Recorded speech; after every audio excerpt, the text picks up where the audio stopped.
This is Paul. Yes. You know these distributions of the estates? Yeah. Mhm. And this dissolution of marriage? Yes. And the use of my name in the newspaper? Yeah. Yeah, I got a real problem with what you're doing. Mhm. Now, I just wanted to remind those in law enforcement, yes, that in 2011 I was in the custody of the Superior Court of Guam. Yeah. You actually didn't have the authority of law to issue a protection order. And then when you arrested me for the false accusation of violating it, yeah, you didn't have the jurisdiction to reissue the protection order. Now, you've sat there every day saying, well, he can't do anything about it. But the truth is, I can. I can sue you. And you spent the last 4 years obstructing me from having an attorney. Yes, because you just won't be sued. You're just not going to do it. Right.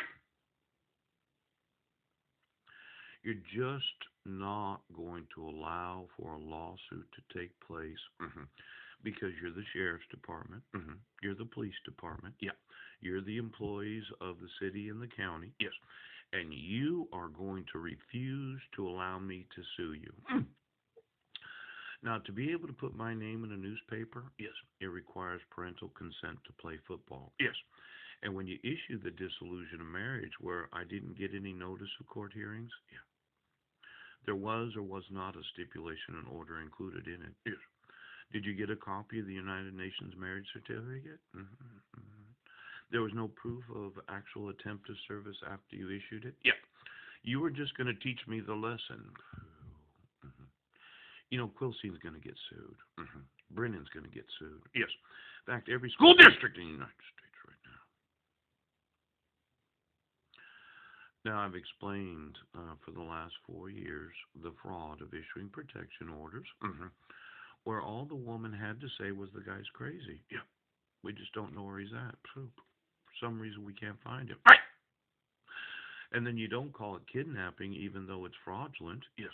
That you issued court orders without any due process, without any of the protections of the law to the minors named. Yes. And then when I inform you that I don't want my name in the newspaper, you had to be such arrogant rectums. You know, could I get the distributions of the corporations that are mining stocks? Yes. See, a lot of times you go on the pink sheets and you can buy a stock for maybe 5 to 10%. Could you call the Canadian stock market for me? Yeah.